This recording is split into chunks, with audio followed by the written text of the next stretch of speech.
Halsey, how's it going, guys? Hi everyone. We're just gonna be waiting for Augusto right We're waiting now. for Augusto. He's in Bali right now. What's There up? he is. Mike and Brisa, how are you? Good morning. Hi Augusto. How you doing, man? I'm doing great. Super excited to be connected with you. And yeah, looking forward. I think I'm gonna hold my breath through this whole interview. I'll challenge you to that. And you now know you have your tools to cope with it, so I think you'll be fine. All right. So, for anyone that's logging on to watch this live, I got Brisa here with me. We are on the Motu Island, and kind of hanging out here and holding down the show through the coronavirus craziness. And I guess it's more of a postponement, and hopefully to see you all when the planes start flying again. And we're here pretty much. I'm excited to introduce Augusto Vegas with Survival Apnea because, as you all know, Brisa is on the world tour, and we have a huge swell coming tomorrow. And I thought, I need to pull Augusto back into the fold. When you gave me that amazing first class in the Motu last year, to kind of maybe explain to everyone what survival apnea is and who you are.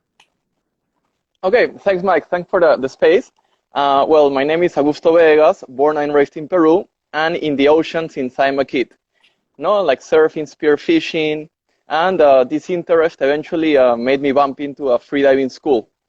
And eventually I became a freediving instructor coach, and that combined with my previous experience as a surfer spear fisherman basically led to the creation of survival apnea, which is an education system that uses breathing and breath holding exercises as tools to help people develop self-awareness, self-control, and forge body and mind resilience, which gives athletes such as surfers a great advantage when they are dealing with intense scenarios in the ocean, when they are feeling breathless, when they're being held under a wave, when they see a huge set coming and they have nowhere to run, basically, and they need to hold their ground and play their best cards with the little resources someone has in that type of scenario. Perfect. That sounds good. And I know that when you kind of gave us that course last year, it just gave me such a calming feeling.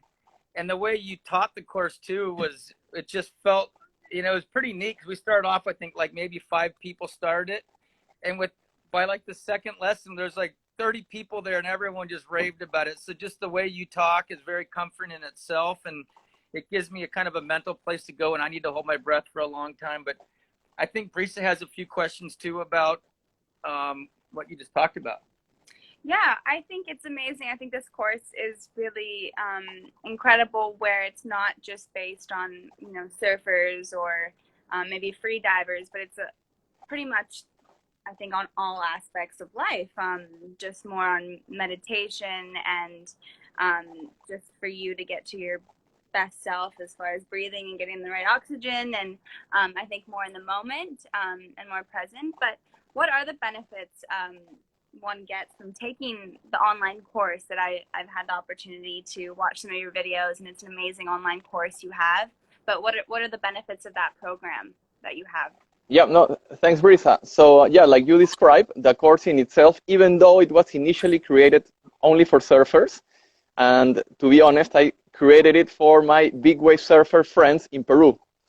And after they took them, I guess more big wave surfers came, and suddenly I started to get people that were intermediate, beginner surfers. Suddenly I got athletes looking for other ways to train, people that were scared of the water. And slowly this made me realize that this type of course has benefit for basically anyone that is looking to find ways to best connect with themselves. Know how to describe it. For example, if I made any of you hold a breath right now, chances are a few seconds or minutes later, depending on who you are, you're going to start going from feeling quite relaxed and comfortable into mildly uncomfortable and eventually into feeling intense physical discomfort. So basically through breath holding, you can experience, you can enter highly stressful sensations, experiences. So my education system is about taking people into challenging moments, but providing them with tools that allow them to cope with stress better.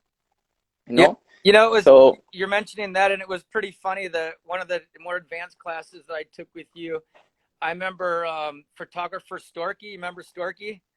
Him and I were having like a of competition course, who could what a go legend.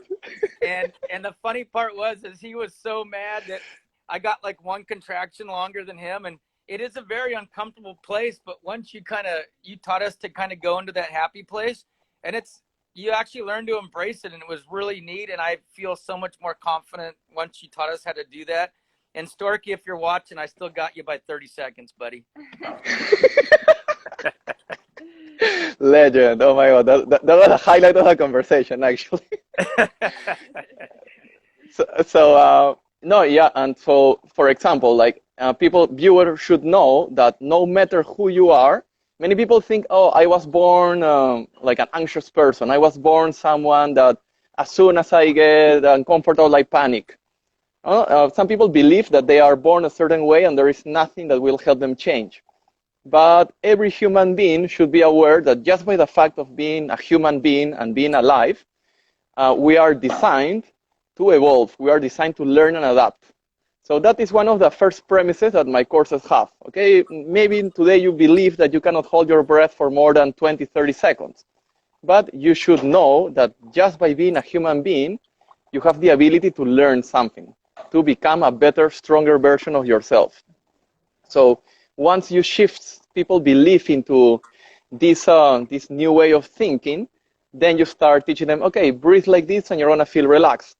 Hold your breath like this and you're going to feel mild stress. This is how you cope with it. Try these few things, because what could help me to relax and remain focused is not going to be the same that helps Mike or that helps Brisa. Right. For example, Mike, when you're feeling uncomfortable during your breath holds, what is your happy place? Where do you take your mind, your I just focus? picture a little midget riding a tricycle in circles, and I can do anything at that point. What about you, Bruce? Wow, love about him. That comes from Happy Gilmore, by the way. I would say my family, the ocean, maybe Now, if you could visualize one thing. one thing. Yeah. It couldn't be three things altogether. Maybe it could. Ask the chief. Can you No, visualize like, three things? yes, you could bounce from place to place, and you can, for example, use these three things in a structure. So, for example, if you are feeling mildly challenged, you could be thinking of this. But when you see discomfort starting to appear and getting more intense, you'll need a stronger anchor. So you can switch from, for example, in my case, if I am going through a gnarly wipeout, let's say you piled for a wave, you thought you had it, taking on the spot, and suddenly you're going over the falls, and you're like, oh my God, this is gonna hurt. The wipeout begins. It's very common, especially if it's a heavy break, for anxiety and panic to try to creep in. You are really believing you're in a bad place. So if you're not careful and you leave the doors open for the gremlins to come in, they'll take control over you, and you could end up being panicked and anxious. So for me, for example, the first thing that I do when I am like starting a heavy wipeout, an unplanned, challenging scenario, I would first check my face and make sure my face is relaxed, because the face has a lot of nerve endings. So if I make sure my face is relaxed, in a matter of milliseconds, I can chill it out, no matter how gnarly the scenario, and this will open the gates for me to believe that, hey, you know what, I can stay calm. And seconds later, or very shortly after, I need a strong point of focus, which in my case, in an early wipeout, the best point of focus is the strong turbulence of the water. So rather than starting to think, oh my God, I'm screwed, I'm not gonna make it, it's gonna be a double hold down, I start to feel the water, and Jesus, it's pretty powerful today. Okay, but I'm not gonna fight you. Too powerful. I start to feel the water. And when I notice that finally the energy is starting to dissipate, finally, okay, it's time for a new game. Okay, I need to start swimming up. I need to find my leash and start climbing it up. So this is an example of how you can play with different points of focus depending on the scenario. If I am spearfishing, it's another game. Let's say I'm waiting for a fish in murky green waters, and I know that Spanish mackerel could rock up any moment. I'm going to be waiting for that fish, playing a slow song in my head, maybe like Leonard Cohen, or you just pick your A band, little and I Manu start Chao. playing a little Manu Chao, and you're like waiting for your fish, chilling out, like you need to hold your ground down there. But then suddenly the fish doesn't rock up. I need to look at my watch. Oh, Jesus, I'm quite deep. I need to start coming up to surface. So then I switch from Manu Chao or Leonard Cohen into counting my kicks. So I will count my kicks on the way up in cycles of 4. So 1, 2, 3, 4. 1, 2, 3, 4. And that will keep my head in the right place. So that is kind of how each scenario would have a different strategy. Right. I remember when I used to dive with my buddy, we called him Ozzy Moik in Costa Rica. He would go down like 40 meters and stay down there forever. I mean, I don't think he had that many brain cells to feed oxygen to, so it was easier for him. But I had a hard, I get to, when we were good, I got to maybe like 100 feet. But the thought that I kept out of my mind that I thought really helped was just don't ever let the words come in your head that I need to breathe. And, you clear your mind and you don't let it come in, you just push it out, and that really helps. But I think, taking your class, and I remember you had us breathing in boxes and different things like that, and somewhere for your place for your brain to go, like you just said, really helps. And I think that's something really fun in your course that I really learned a lot, and I take with me everywhere now. And you got any other fun questions, Brice? Yeah, so I think there's, hopefully, fingers crossed, we're so lucky that I think a cloud breaks fall is going to come. And cloud break, I mean, I think we have a love-hate relationship, and I definitely still get scared sometimes when I go out there. But I think what is like a good, like maybe should I do a certain type of breathing technique when a big set comes, or how should I prepare myself when I go out there and it's pretty good size? Is that before you take off when you get barreled, if you're caught inside? After I get spit out of the barrel and I'm caught inside at shish kebabs. I love that. So, for example, so a great, let's say, intention to start any type of session with. First of all, if you are deciding to engage in that experience, no one is forcing you to engage, and you, in a way, you need to accept that you're entering a very powerful spot in nature, which as surfers we're blessed to be able to enjoy, to have the skill to enjoy. So first of all, you have an element of acceptance. I am here because I want to be here, and in a way, you are accepting the rules of the game. No, you cannot. Let's say if you enter to a place like Cloudbreak, like solid day, and part of you wants to be there, but part of you doesn't accept the full rules. There is going to be a part of you that is always like scared to suddenly leave a negative scenario. Whilst if you enter with, game on, and suddenly that element of acceptance will immediately take weight off your shoulders. So that's a good thing to have. That's really good. I like that one. Another thing is like sometimes pay attention to how you're feeling, how your emotions are changing as the session is about to start and during the session. You suddenly, if we are not careful, we could allow ourselves to get overly anxious, and before you know it, you're like a nerve wreck. Whilst you can find cues. For example, breathing is an amazing cue. My exercise, the alternate nostrils, if you just sit down on the boat and do 5 cycles before starting your session, that will, hands down, put you in a better mental state. It'll connect you with yourself. It'll help you recognize that there is an element of control, an element of connection to self, and that even though you could be exposed to an unplanned, let's say, scenario, suddenly you could get caught in the wrong place, there is always, you're still the captain of your boat, of your mind and body. So no matter what is happening around you, you can still hold your ground. You could still find ways to play your best cards. So what could be best cards? For example, you could suddenly you get caught in the wrong place. You see the next wave coming. Maybe there's a second one, and you're like, oh my god. So rather than going down the line of panicking and losing control of your breath rate and starting to burn out all your energy and oxygen, trying to pile nowhere because you cannot escape it, you could be better off and say, okay, Brisa, you've got this. You stay where you are. Maybe sit on your board or be in the ocean with your board next to you. breathing calmly, because calm breathing will calm your mind, calm your heart. You're already there, you're being smarter with your resources. You're managing oxygen and energy better. And when the wave is about to hit you, you cannot duck dive it, this is that powerful. You decide to take a full last breath, a proper last breath. So you pressurize the air with your lips, and you fill your lungs from the bottom to the top. No, as you know, bigger lungs with a bigger volume of air float more. So no matter what is going under, if you hold that air inside you, it's going to help you return to surface a bit quicker. And also full lungs put air at, let's say, have air inside you at a higher pressure. And when air is at a higher pressure, it gets delivered a lot quicker. So, I mean, rarely in surfing, a surfer, let's say, runs out of oxygen. It happens, but it's very rare. But anyway, in the event that you were suddenly exposed to a low oxygen scenario, that full lungs not only helps you float quicker, but also keeps oxygen getting pumped into your blood, tissues, and organs for longer. So those are two very important tips, aside of the mental strategy of using cues to stay connected to yourself and in control of yourself, because being in control of the whole situation is unrealistic sometimes.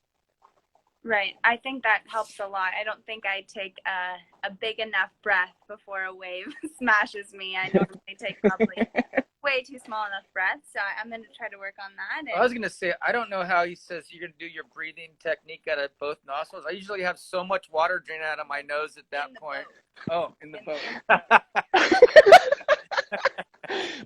Mike, you cannot sit at the back of the class. Come on, take a front seat. I need to have you in front. We actually did the nostrils before we joined this live, and I think we're in a better mood. And yeah, I feel like it helps out of the water too. I love it, and it's really fun.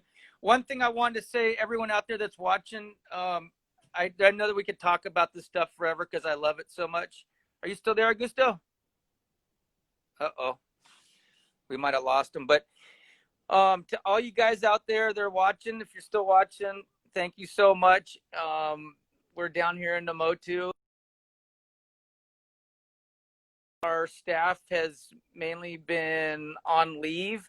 And so what I've worked out with Augusto, if anyone wants to, if you can donate to help our staff, anything, that'd be great. Just DM me, and then Augusto's agreed to give you a free course, an online course on his breath holding, to help support Namotu, because he's down in Namotu at Nihiwatu a lot, which is kind of our sister lodge down in Indonesia, and he comes to Namotu also to help train people with his breathing, and also he's an amazing spear fisherman. But he agreed to give some classes out, so please DM me and I'll send you a link to help out our staff at Namotu, and then you get a free couple classes with Augusto. And plus, you're also able to support, the amazing Namotu family here. The Fijians that work here are incredible, and at this time, it's, I think, really important to support, other people and share the love. So right. I feel like you could really benefit with this amazing course, and also help all the incredible Namotu staff. And we're benefiting from learning to breathe better too. Yeah. Because it's going to be pumping tomorrow. I hope it's pumping where you guys all live, because we're going to be getting some sick pits tomorrow. And should I tell everyone about that big tuna we got today? No, I don't want to bore you with the big. Oh, he's back. Yeah, so, sorry, I lost connection, and for a while I thought you had lost connection, and I waited too long, but it was me. Sorry, apologize. Yeah, I think one of those Balinese monkeys took your phone, huh? Actually, no, I'm just kidding. Those monkeys at Uluwatu are heavy. You watch dude, people's phones and jump in the trees. It's no, so but imagine this story. Yesterday, I mean, now you cannot enter Uluwatu like classic because it's closed, but we have like a sneaky entry. So you go and you walk forever, and you end up in Uluwatu, and it was dead low tide. And I went out spear fishing through temples, So I walked all the way to temples, went out. And on my way back, I am walking with all my spear fishing gear. I didn't get lucky with fish. And suddenly there's a gang of monkeys on the beach, because the beaches are empty, the monkeys are coming down to the beach. And I thought, Jesus, I have with all my gear here that are going to I really got scared, man. I was like, you know, with all the things that are shiny and all the metals clinging, and I was so in danger, you know. And I'm like, they charge you, and I'm in trouble, you know. So. They charge. I had one jump on my head and rip hair out of the top of my head one time a million years ago. But those monkeys are gnarly. Yeah, they are really. They are gnarly, man. I literally felt like threatened. So I walked like with the water Did you down have to to my start knees or breathing waist. properly so you didn't panic?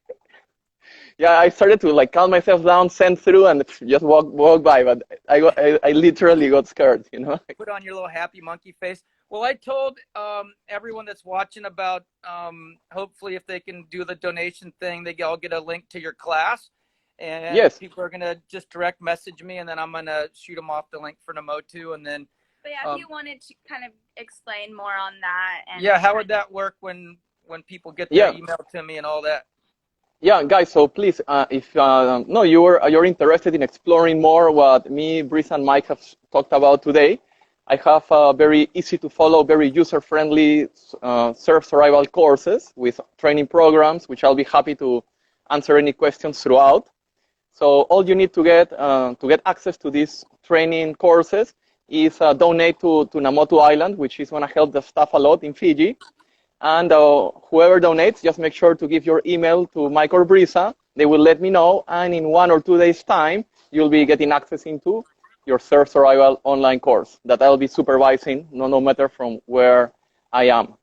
And Mike, also, I think after this talk, I think there is the option of saving it. So maybe just make sure to save it on your phone, so it'll be 24 hours, so people could watch it later, and maybe there'll be more people being able to listen to us. Do that because I can't even barely see the phone. I'm getting old, but luckily, I'm a tech genius. I'm his man. All cool. Hey, well, from my side, thank you so much for this opportunity. It's amazing to connect with you, always in good spirits and good hopes. I still remember the phrase you told me, I am a chronic optimist, and I still keep it in the top of my head. Oh my God, what a master, you know? We should all be chronic optimists, especially in this crazy world. And I think we're all, go to your happy place and surround yourself with people you love and good people. And everyone out there that signed on, thank you so much. I think you all must be a part of what we're doing. I think it's an incredible opportunity to connect to our breath and to connect to others, and may that be virtually. But Augusto's course is amazing, and thank you for sharing that. I'm stoked that we get to share it with everyone because it's definitely helped me in a lot of things that I've done.